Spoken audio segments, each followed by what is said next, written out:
আজকের ভিডিওটা খুবই গুরুত্বপূর্ণ। জন্মদিন পালন নিয়ে আজকের ভিডিও।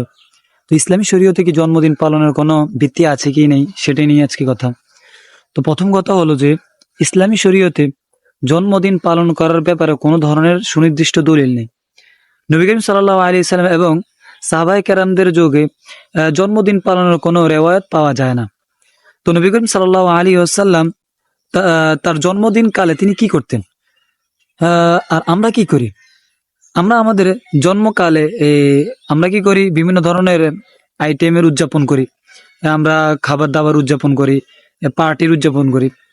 অথচ নবী করিম সাল্লাল্লাহু আলাইহি ওয়াসাল্লাম ওনার জন্মদিন পালনে উনি রোজা রাখতেন। উনি যেদিন জন্মগ্রহণ করেছেন, যখন সেই দিনটা আসতো তখন তিনি রোজা রাখতেন। কিন্তু আমরা তার বিপরীত।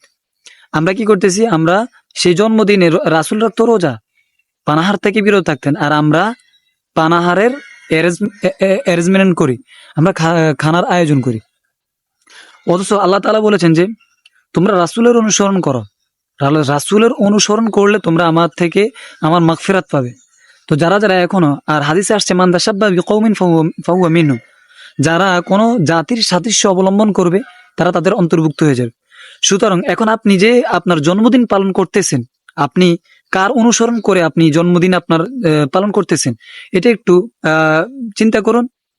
যেহেতু আপনি মুসলিম, আর যদি আপনি যদি চিন্তা না করেন, তাহলে আমি বলবো যে আপনার ইমানের মধ্যে ঘাটতি আছে।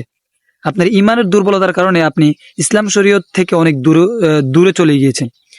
তো আল্লাহ তাআলা সবাইকে এই জন্মদিন পালনের ব্যাপারে সবাইকে আল্লাহ তাআলা সহি বুঝ দান করুক, এবং কি দ্বীনের শরীয়ত সম্মত